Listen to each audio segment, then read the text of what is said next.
Chapter 15, Biodiversity and Conservation. If an alien from a distant galaxy were to visit our planet Earth, the first thing that would amaze and baffle him would most probably be the enormous diversity of life that he would encounter. Even for humans, the rich variety of living organisms with which they share this planet never cease to astonize and fascinate us. The common man would find it hard to believe that there are more than 20,000 species of ants, 3 lakh species of beetles, 28,000 species of fishes, and nearly 20,000 species of orchids. Ecologists and evolutionary biologists have been trying to understand the significance of such diversity by asking important questions. Why are there so many species? Did such great diversity exist throughout Earth's history? How did this diversification come about? And how and why is this diversity important to the biosphere? Would it function any differently if the diversity was much less? How do humans benefit from the diversity of life? 15.1 Biodiversity.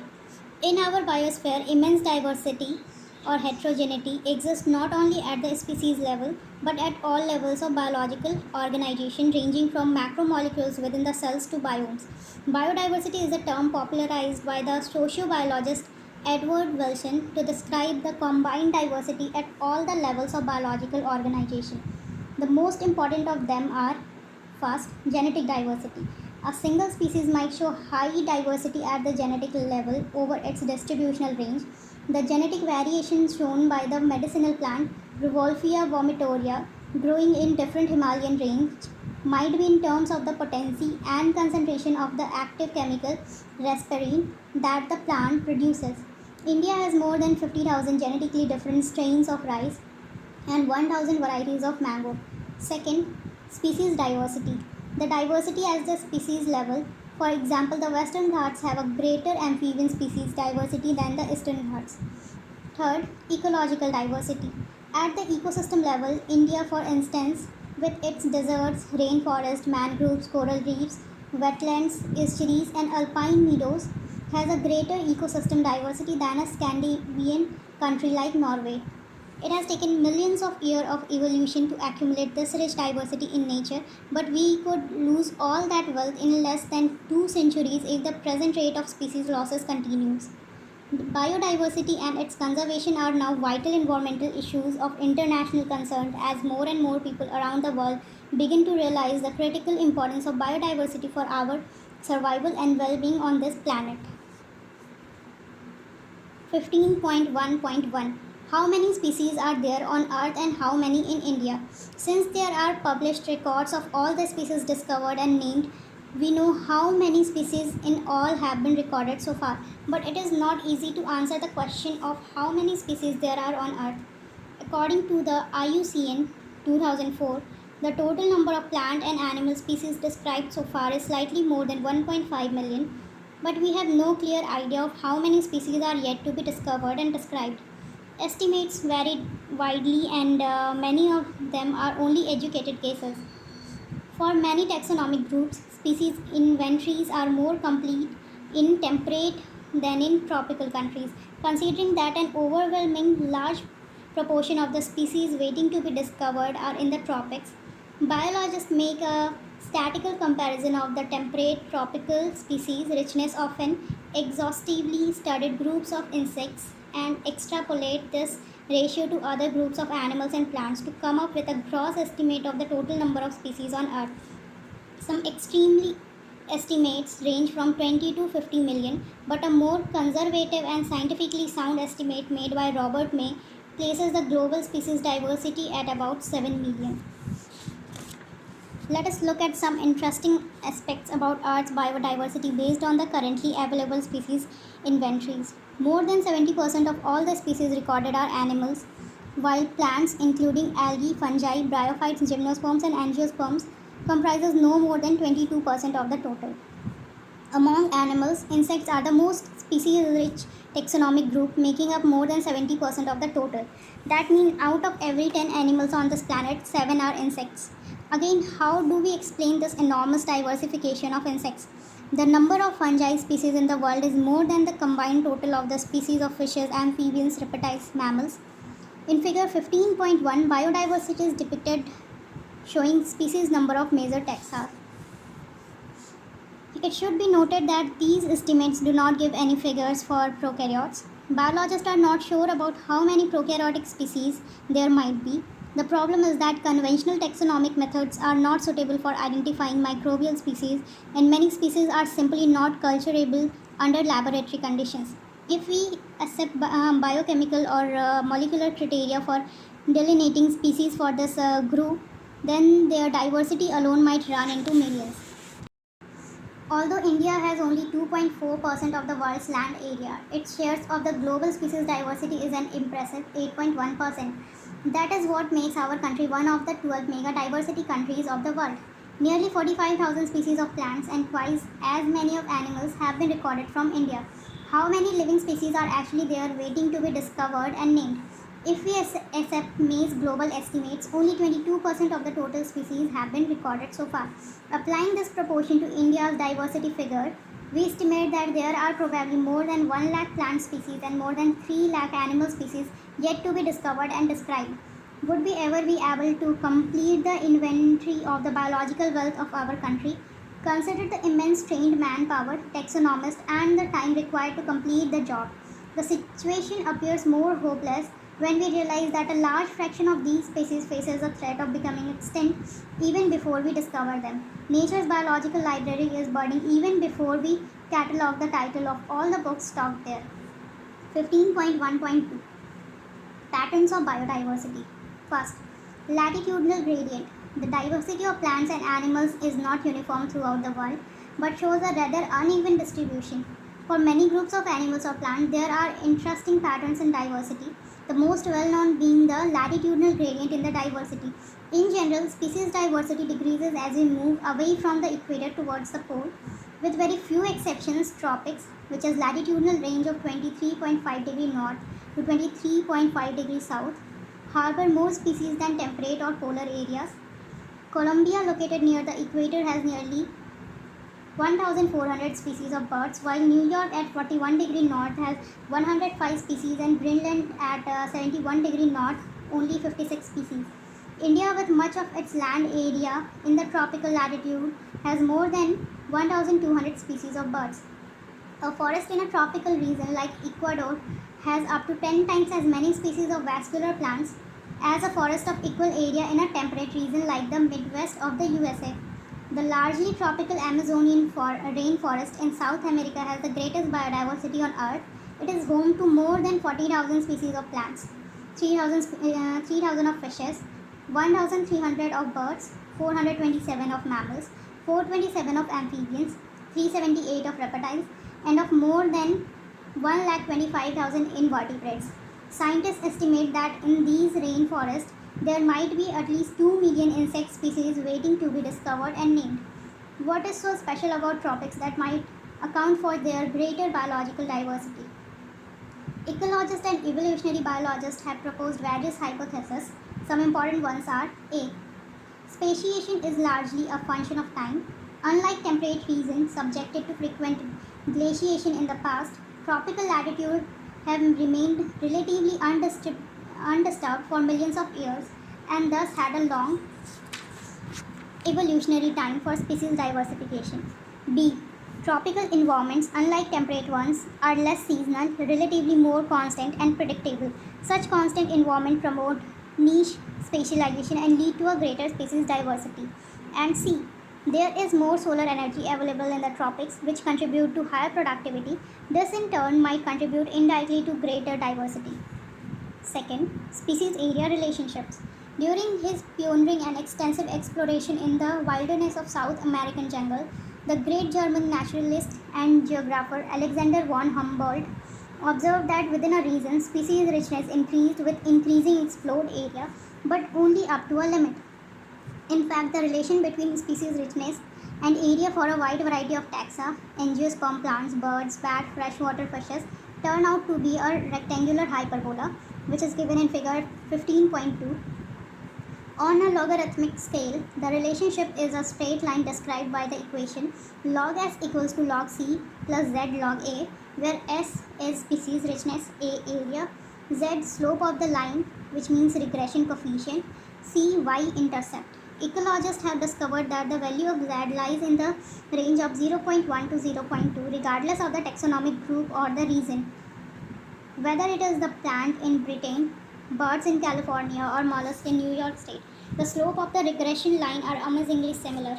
But if you analyze the species area relationship among very large areas like the entire continent, you will find that the slope of the line to be much steeper, which means Z values in the range of zero point 0.6 to 1.2. For example, for frugivorous, which means fruit eating birds, and mammals in the tropical forest of different continents, the slope is found to be 1.15. What do steeper slopes mean in this context? 15.1.3. The importance of species diversity to the ecosystem. Does the number of species in a community really matter to the functioning of the ecosystem? This is a question for which ecologists have not been able to give a definitive answer. For many decades, ecologists believe that communities with more species generally tend to be more stable than those with less species. What exactly is stability for a biological community? A stable community should not show too much variation in productivity from year to year. It must be either resistant or resilient to occasional disturbances, which means natural or man made, and it must also be resistant to invasion by alien species. We don't know how these attributes are linked to species richness in a community, but David Tillman's long term ecosystem experiment using outdoor plots provides some tentative answers. Tillman found that plots with more species shows less year to year variation in total biomass. He also showed that in his experiments, increased diversity contributed to higher productivity. Although we may not understand completely how species richness contributes to the well being of an ecosystem, we know enough to realize that rich biodiversity is not only essential for ecosystem health but imperative for the very survival of the human race on this planet. At a time when we are losing species at an alarming pace, one might ask, does it really matter to us if a few species become extinct? Would Western Ghats ecosystem be less functional if one of its tree frog species is lost forever? How is our quality of life affected if, say, instead of 20,000 we have only 15,000 species of ant on Earth? There are no direct answers to such naive questions, but we can develop a proper perspective through an analogy, the rivet popper hypothesis, used by Stanford ecologist Paul Ehrlich. In an airplane, which means ecosystem, all parts are joined together using thousands of rivets, which can say species. If every passenger traveling in it starts popping a rivet to take home, causing a species to become extinct, it may not affect flight safety, proper functioning of the ecosystem initially, but as more and more rivets are removed, the plane becomes dangerously weak over a period of time. Furthermore, which rivet is removed may also be critical. Loss of rivets on the wings, key species that drive major ecosystem functions, is obviously a more serious threat to flight safety than loss of a very few rivets on the seats or windows inside the plane. 15.1.4 Loss of biodiversity. While it is doubtful if any new species are being added through speciation into the Earth's treasury of species, there is no doubt about their continuing losses. The biological wealth of our planet has been declining rapidly, and the accusing finger is clearly pointing to human activities. The colonization of tropical Pacific islands by humans is said to have led to the extinction of more than 2,000 species of native birds. The IUCN Red List 2004 documents the extinction of 784 species, including 338 vertebrates, 359 invertebrates, and 87 plants in the last 500 years. Some examples of recent extinctions include the dodo, Mauritius, quagga from Africa, thylacine from Australia, Steller sea cow from Russia, and 3 subspecies Bali javan, Caspian of tiger. The last 20 years alone have witnessed the disappearance of 27 species. Careful analysis of records shows that extinction across taxa are not random. Some groups like amphibians appear to be more vulnerable to extinction. Adding to the grim scenario of extinction is the fact that more than 15,500 species worldwide are facing the threat of extinction.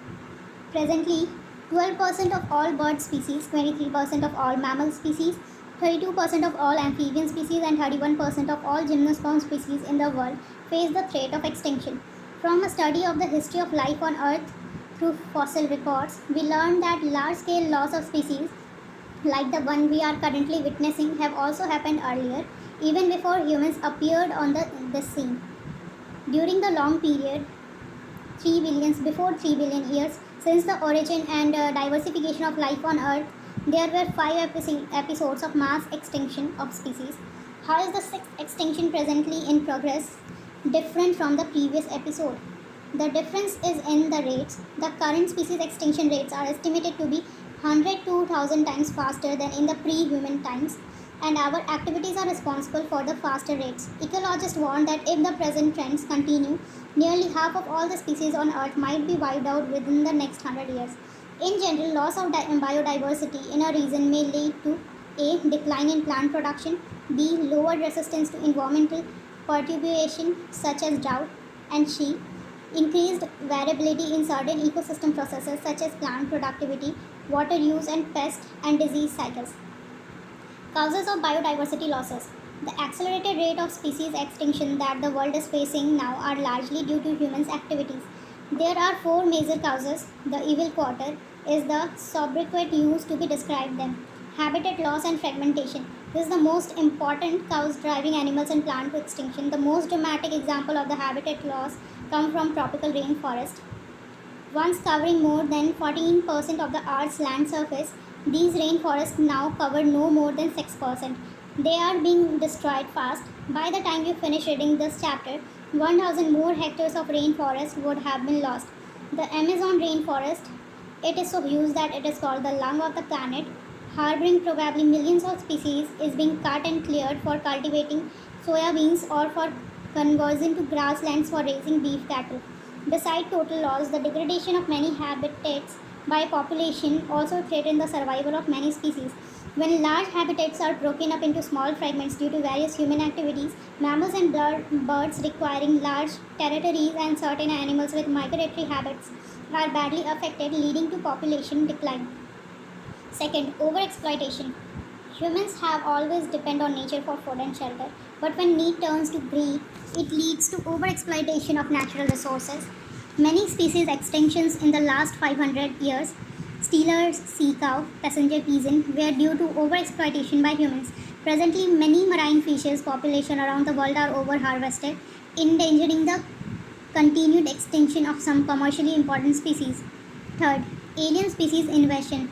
When alien species are introduced unintentionally or deliberately for whatever purpose, some of them turn invasive and cause decline or extinction of indigenous species. The Nile perch introduced into Lake Victoria in East Africa lead to eventually to the extinction of an ecologically unique assemblage of more than 200 species of chichard fish in the lake. You must be familiar with the environmental damage caused and threat posed to our native species by invasive weed species like carrot grass, parthenium, lantana, and water hyacinth, Ecornia.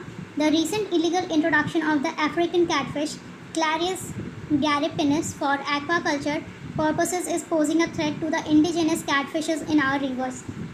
Fourth, co-extinctions. When a species becomes extinct, the plant and the animal species associated with it in an obligatory way also become extinct. When a host fish species become extinct, its unique assemblage of parasites also meets the same fate. Another example is the case of a co-evolved plant pollinator mutualism, where extinction of one invariably leads to the extinction of the other. 15.2 Biodiversity Conservation. 15.2.1 Why should we conserve biodiversity? There are many reasons, some obvious and others not so obvious, but all equally important. They can be grouped into three categories: narrowly utilitarian, broadly utilitarian, and ethical. The narrowly utilitarian arguments for conserving biodiversity are obvious. Humans derive countless direct economic benefits from nature: food, which is cereals, pulses, fruits, firewood, fiber, construction materials, industrial products, tannins, lubricants, dyes, resins, perfumes, and products of medicinal importance. More than 25% of the drugs currently sold in the market worldwide are derived from plants, and 25,000 species of plants contribute to the traditional medicines used by native people around the world. Nobody knows how many more medicinally useful plants there are in tropical rainforests waiting to be explored. With increasing resources put into bioprospecting, Exploring molecular, genetic, and species level diversity for products of economic importance, nations endowed with rich biodiversity can expect to reap enormous benefits. The broadly utilitarian argument says that biodiversity plays a major role in many ecosystem services that nature provides. The fast dwindling Amazon forest is estimated to produce through photosynthesis 20% of the total oxygen in Earth's atmosphere. Can we put an economic value on this service by nature? You can get some idea by finding out how much your neighborhood hospital spends on a cylinder of oxygen. Pollination, without which plants cannot give us fruit or seeds, is another service ecosystem provide through pollinators layer. Bees, bumblebees, birds, and bats. What will be the cost of accomplishing pollination without help from natural pollinators?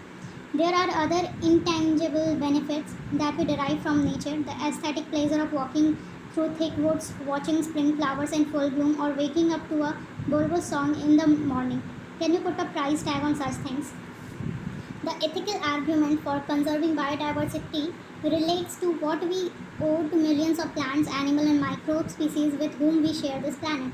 Philosophically or spiritually, we need to realize that every species has an intrinsic value. Even if it may not be of current or any economic value to us, we have a moral duty to care for their well being and pass on our biological legacy in order to future generations. 15.2.2 How do we conserve biodiversity?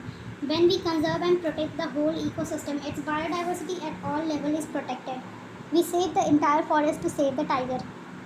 This approach is called in situ or on site conservation. However, when there are situations where an animal or plant is endangered or threatened, organisms facing a very high risk of extinction in the wild in the near future and needs urgent measure to save it from extinction, ex situ or off-site conservation is the describable approach.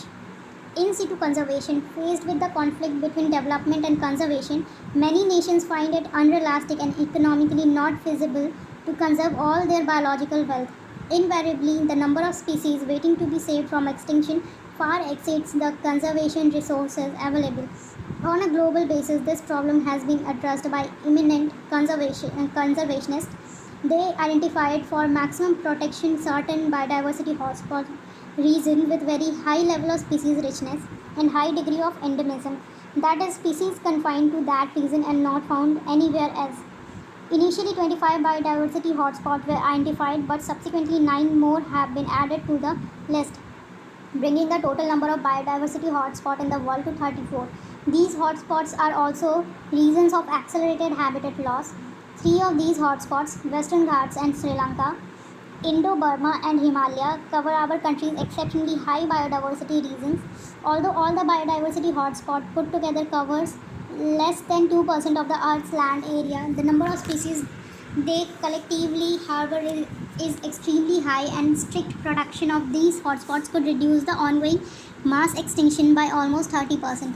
In India, ecologically unique and biodiversity rich regions are legally protected as biosphere reserve, national parks and sanctuaries. India now has 14 biosphere reserves, 90 national parks and 448 wildlife sanctuaries.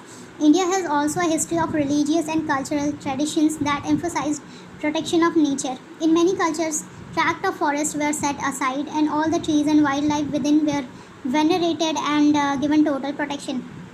Such sacred groups are found in Khasi and Jaintia hills in Meghalaya, Aravalli hills of Rajasthan, Western Ghat regions of Karnataka and Maharashtra, and the Sarguja, Chanda and Bastar areas of Madhya Pradesh.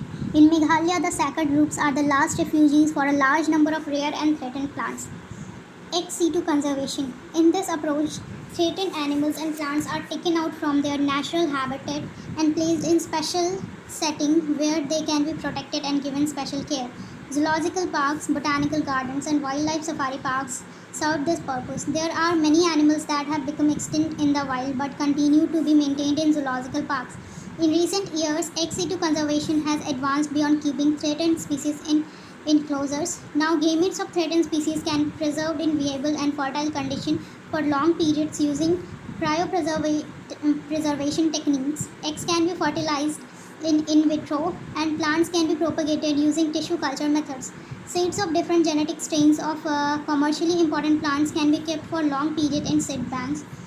Biodiversity knows no political boundaries and its conservation is therefore a collective responsibility of all nations. The historic Conservation on Biological Diversity, which is the Earth Summit held in Rio de Janeiro in 1992, called upon all nations to take appropriate measures for conservation of biodiversity and sustainable utilization of its benefits.